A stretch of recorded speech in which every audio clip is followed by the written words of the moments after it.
తెలంగాణ భవన్లో BRS working president KTR మాట్లాడుతున్నారు. ఇప్పుడు లైవ్ చూద్దాం. ఒక సామెత ఉంటుంది బాక్సింగ్ క్రీడకు సంబంధించి. ఎంత గట్టిగా మనం పంచ్ విసరగలిగినామన్నది కాదు, ఎంత గట్టిగా విసిరే పంచ్ని తీసుకొని తట్టుకొని తిరిగి నిలబడ్డామనేది ఒక క్రీడాకారుడి యొక్క నిజమైన సత్తాకు అది పరీక్ష అని చెప్తా ఉంటారు. ఈ సంవత్సర కాలంలో బీఆర్ఎస్ పార్టీ చాలా ఆటుపోట్లు ఎదుర్కొన్నది. అసెంబ్లీ ఎన్నికల్లో స్వల్ప తేడాతో ఓటమి పాలైన, ఆ తర్వాత కేసీఆర్ గారికి శారీరకంగా గాయం పాలై వారు కూడా దాదాపు 3 నెలల పాటు ఇబ్బంది పడ్డా, ఆ తర్వాత మా నాయకురాలు కవిత గారిని అరెస్టు చేసి 5.5 నెలలు జైల్లో పెట్టినా, తర్వాత పార్లమెంట్ ఎన్నికల్లో మరి ఊహించని ఓటమి పాలైనా, అదే మాదిరిగా మా పార్టీ బ్యానర్ మీద గెలిచిన, మా పార్టీ జెండా మీద గెలిచిన 10 మంది ఎమ్మెల్యేలు కాంగ్రెస్ పార్టీలో చేరి వారిని గెలిపించిన ప్రజలకు ద్రోహం చేసిన, ఇవన్నీ కూడా తట్టుకొని ఎన్నో విషమ పరీక్షలు మా మీద కేసులు పెట్టినా, మమ్మల్ని ఇబ్బంది పెట్టే ప్రయత్నం చేసిన, అడుగడుగున అవమానాలు వేధించే ప్రయత్నం చేసిన, ఇవాళ సంవత్సరం తర్వాత తిరిగి మళ్ళీ ఒకవైపు గురుకుల బాట పట్టినా, మరొక వైపు లగచర్లలో గిరిజన రైతుల పక్షాన నిలబడ్డా, అదేవిధంగా రాష్ట్రంలోని ఎవరికి ఏ సమస్య వచ్చినా తిరిగి పోరుబాట పట్టింది టీఆర్ఎస్. ఈరోజు తెలంగాణ భవన్ జనతా గ్యారేజ్గా మారింది. వరుసగా క్యూ కడతా ఉన్నారు ఇక్కడికి. హైడ్రా బాధితులు, మూసీ బాధితులు, రకరకాల బాధితులు, ప్రభుత్వ బాధితులు, కాంగ్రెస్ బాధితులు అంతా కూడా వరుసగట్టి ఇక్కడికి వస్తున్నారు. వచ్చి వారి వేదన, వారి బాధ చెప్పుకుంటా ఉన్నారు. అందుకే నేను అనేది, మా నాయకులకు, మా కార్యకర్తలకు ముందుగా శిరస్సు వంచి వారి పోరాట స్ఫూర్తికి నా ధన్యవాదాలు తెలియజేస్తా ఉన్నా. ముఖ్యంగా సోషల్ మీడియాలో కూడా ఎక్కడికక్కడ ఖండాంతరాల్లో ఉండే మా తమ్ముళ్ళు, మా చెల్లెళ్ళు కూడా చాలామంది మరి పార్టీ ఉండాలా, ఖచ్చితంగా తెలంగాణకు శ్రీరామ రక్ష అంటే కేసీఆర్ నాయకత్వం అని చెప్పి బలంగా నమ్మి వాలంటీర్లుగా పనిచేస్తున్న తమ్ముళ్లకు, చెల్లెళ్లకు, సోషల్ మీడియా సైనికులకు, క్షేత్రస్థాయిలో ప్రతిరోజు కాంగ్రెస్తో తలపడుతున్న మా కార్యకర్తలకు, కేసులకు వెరవకుండా ఇవాళ సింహాల్లాగా పోరాడుతున్న మా నాయకులందరికీ పేరు పేరున హృదయపూర్వకంగా ధన్యవాదాలు తెలియజేస్తూ, మరొక 4 ఏళ్లు ఈ పోరాటాన్ని ఇంకా ఉధృతంగా తీసుకుపోదామనే ఒక కేసీఆర్ గారి సూచన, కేసీఆర్ గారి భావన కూడా మీకు తెలియజేస్తూ, మరి ఏడాది పాలనలో ఏమున్నది గర్వకారణం అంటే, రాష్ట్రం ఇవాళ నిజంగా చూస్తే రేవంత్ రెడ్డి ప్రభుత్వం వచ్చిన తర్వాత 1,00,000 కోట్ల అప్పులు కొత్తాయి. రేవంత్ బ్రదర్స్ మాలామాలైనరు. రాష్ట్రం మాత్రం అధోగతి పాలైన మాట వాస్తవం. ప్రజలు తిప్పల పాలైన మాట కూడా వాస్తవం.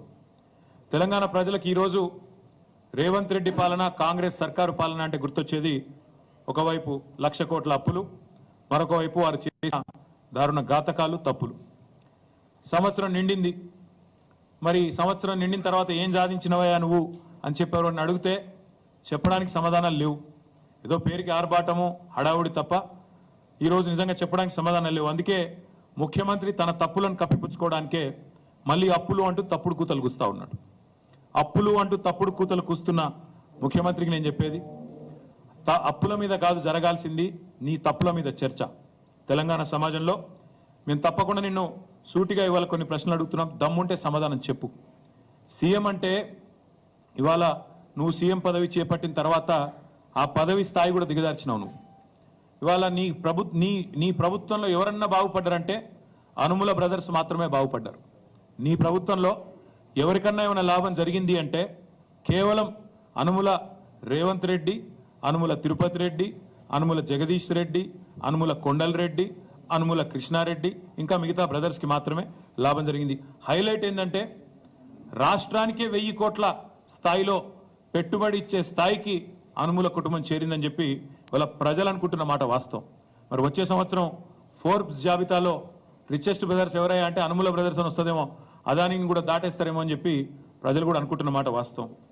నీ ఏలుబడిలో రాష్ట్రానికి రాబడి తెచ్చే తెలివి లేదు, రాష్ట్ర సంపద పెంచే సోయి లేదు, స్పృహ లేదు, ఒక్కటి కూడా కనీసం పాజిటివ్ పని చేసిన ముఖం లేదు.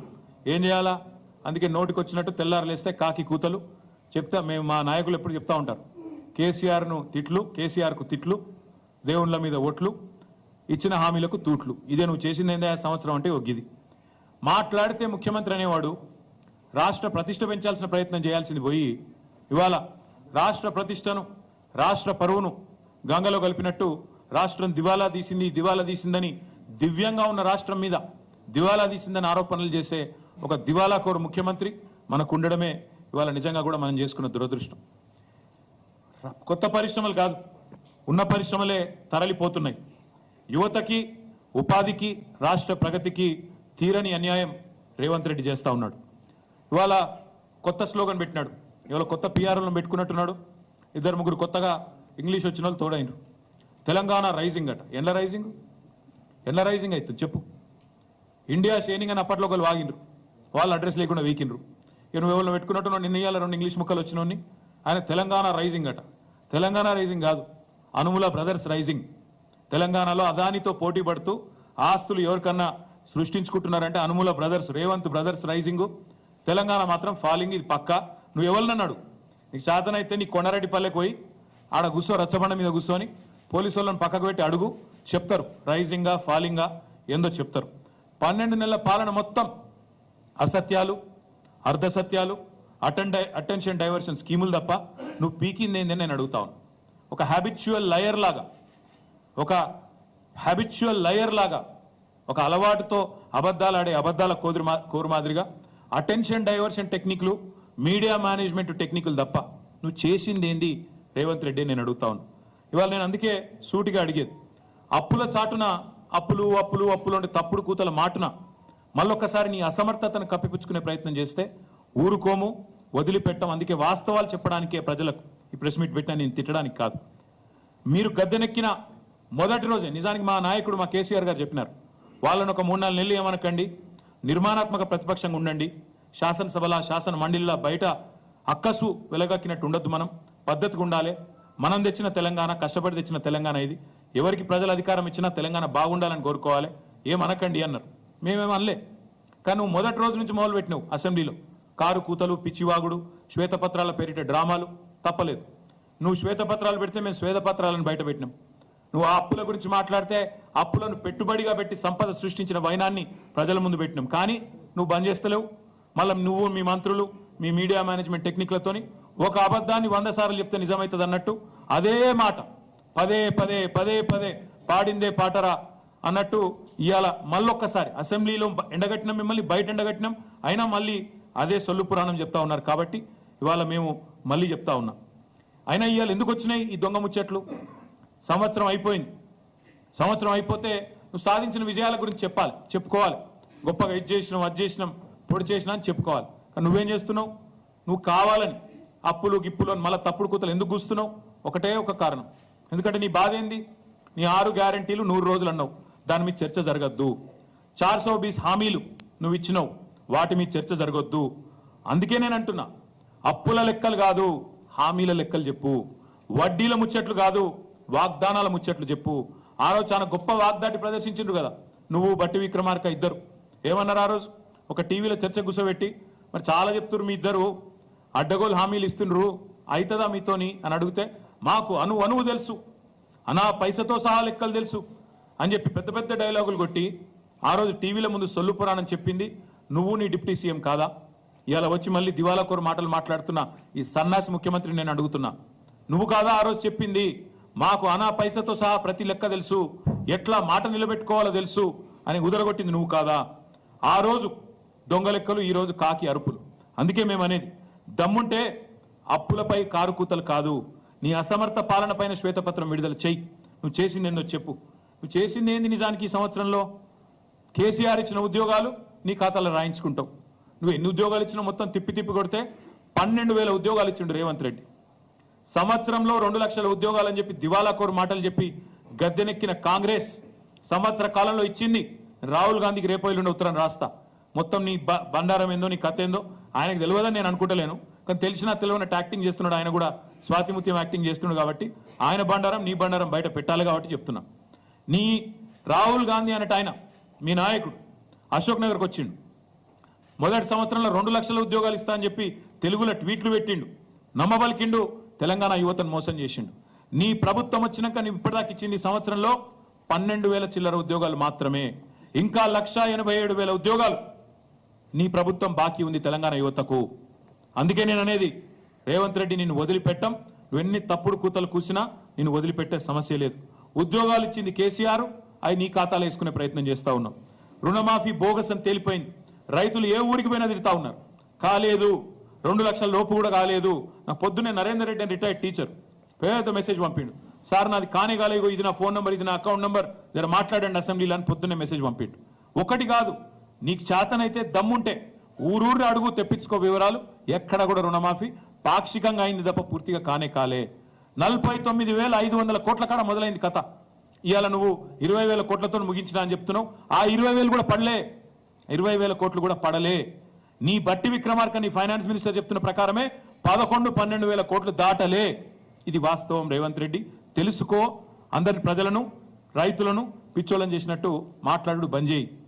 డబ్బు సంచులతో దొరికిన దొంగనే కదా దొంగ అని అరిచినట్టు ఇవాళ మళ్ళీ ఇష్టం వచ్చినట్టు మాట్లాడుతూ ఉన్నాడు. ఒకవైపు విజయోత్సవాలట. ఎందుకు విజయోత్సవాలు? రైతుల ఆత్మహత్యలు పెరిగినందుక, ఆగిపోయిన నేత కార్మికుల ఆత్మహత్యలు తిరిగి ప్రారంభమైనందుక, లేదా 48 మంది గురుకులాల్లో చచ్చిపోయే పరిస్థితులు కల్పించినందుక, లేదా 50 మంది పైచిలకు ఆటో డ్రైవర్లు ఆత్మహత్యలు చేసుకునే పరిస్థితిని వారికి తీసుకొచ్చినందుక, ఇచ్చిన మాట తప్పినందుక, లేదా మొత్తం రాష్ట్రాన్ని అతలాకుతలం చేసినందుక? దేనికి? అందుకే మేము అనేది, తెలంగాణలో మళ్ళీ ప్రభుత్వ హత్యలు ప్రారంభమైనాయి. ప్రభుత్వ హత్యలు అంటున్నా నేను. నీ మాట నేనే వాడుతున్నా, నువ్వే అన్నో గతంలో. ఉద్దేశపూర్వక క్రిమినల్ నెగ్లిజెన్స్ వల్ల ఎవరు మరణించినా అది ప్రభుత్వ హత్యనే అని ఆనాడు ప్రతిపక్షంలో ఉండి మీరే చెప్పిండ్రు. అందుకే నేను అంటున్నా, ఇవాళ చనిపోయిన గురుకుల పిల్లలు ప్రభుత్వ హత్యలే. మొన్న చనిపోయిన శైలజది ప్రభుత్వ హత్యనే. చనిపోయిన ఆటో డ్రైవర్లన్నీ ప్రభుత్వ హత్యలే. చనిపోయిన రైతులై ప్రభుత్వ హత్యలే. బలవన్మరణానికి పాల్పడ్డ ఆత్మహత్యలు చేసుకున్న నేత కార్మికులై ఖచ్చితంగా ప్రభుత్వ హత్యలే. అందుకే తెలంగాణలో మళ్ళీ ప్రభుత్వ హత్యల పరంపర ప్రారంభమైంది అంటున్నా. మేము గురుకులాల్లో ఉన్న పిల్లలను ఎవరెస్ట్ ఎక్కించినాం, నువ్వు వాళ్ళని పాడెక్కిస్తా ఉన్నావు. ఇంతకంటే నీచం ఇంకోటి ఉంటుందా? ఇంతకంటే నీచమైన ప్రభుత్వం ఇంకోటి ఉంటుందా? కనీసం పిల్లలకు బువ్వ చక్కగా పెట్టలేక మా ఆర్ఎస్ ప్రవీణ్ కుమార్ మీద ఏడుపులు. ఆయన కుట్ర చేసిండట, నేను కుట్ర చేసినమాట. సిగ్గన్నా ఉండాలా కనీసం మాట్లాడడానికి. ఇదో ప్రభుత్వం, మీదో బతుకు. మేము ఇవాళ మీ ముందు, మీతో పాటు మొత్తం రాష్ట్ర ప్రజల ముందు కొన్ని విషయాలు స్పష్టంగా చెప్పదలుచుకున్నాం. ఇవాళ రేవంత్ రెడ్డి గారి దిక్కుమాలిన ప్రభుత్వం చెప్తున్న దివాలాకోరు మాటలకు ఇవి సమాధానాలు. ఆర్బీఐ లెక్కలు, సోషియో ఎకనామిక్ సర్వే లెక్కలు. నాయగావ్, మేము 10 ఏళ్లలో ఏం చేసినాం అంటాడు. తెలంగాణ 10 ఏళ్లలో కేసీఆర్ ఏం చేసిండు? ఈ సన్నాసి మాటలు మాట్లాడేది. మేము దివ్యమైన తెలంగాణగా మేము మార్చినాం, లెక్కలతో సహా నేను చెప్తా. 10 ఏళ్ల ప్రస్థానంలో స్వరాష్ట్రంగా మారడమే కాదు, అసలు వీళ్ళకు పరిపాలన వస్తుందా, తెలంగాణలోకి అంత సీనుందా అని మాట్లాడిన వాళ్ళందరూ నోర్లు మూయించే విధంగా ప్రగతి శిఖరాలను అందుకున్నది తెలంగాణ కేసీఆర్ గారి నాయకత్వంలో. విఫల రాష్ట్రం అవుతుందని చెప్పి పిల్లి శాపాలు పెట్టిన సన్నాసుల నోర్లు మూయించే విధంగా అద్భుత విజయ తీరాలను చేరుకున్నది తెలంగాణ.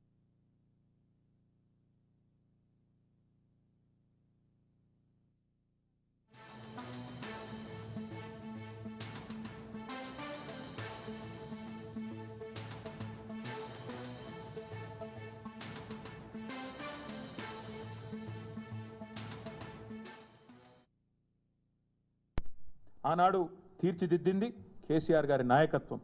ఈ రోజు కూడా కాకపోతే నీకు అది ఇముడతలేదు. కేసీఆర్కి మంచి పేరు వస్తే, తెలంగాణకు మంచి పేరు వస్తే, తెలంగాణకు మంచి పేరు వచ్చినా కేసీఆర్కే వస్తుందని చెప్పి ఇవాళ ఇప్పటికి కూడా అదే తప్పుడు కూతలు కూస్తూ ఉన్నాం. కేవలం మీ పరిపాలన యొక్క వైఫల్యాలను, మీ చాతగాంతనాన్ని కప్పిపుచ్చుకోవడానికే చిల్లర మాటలు. నేను 3 విషయాలు మీ ముందు చెప్తా ఉన్నా. Socio economic survey, reserve bank of India లెక్కలు, ఇతర ఆర్థిక అభివృద్ధి సూచికలు. ముందుగా డెవలప్మెంట్ ఎక్స్పెండిచర్, ఇది నా లెక్క కాదు, సోషియో ఎకనామిక్ సర్వే చెప్పింది, తెలంగాణ ప్రభుత్వమే ప్రచురించిన లెక్క, పోయిన సంవత్సరం ప్రచురించిన లెక్క. దీని ప్రకారం డెవలప్మెంట్ ఎక్స్పెండిచర్ అంటే అభివృద్ధి పనుల మీద పెట్టే వ్యయం రూపాయి ఉంటే ఎంత? తెలంగాణలో మేము చేసిన మొత్తం నికర ఖర్చులో 10 ఏళ్లలో అభివృద్ధి కోసం పెట్టిన ఖర్చు 74%, 74% is development expenditure. This is the highest in the country for any state. ఇది మూర్ఖులకు ఇక్కడ ఉండే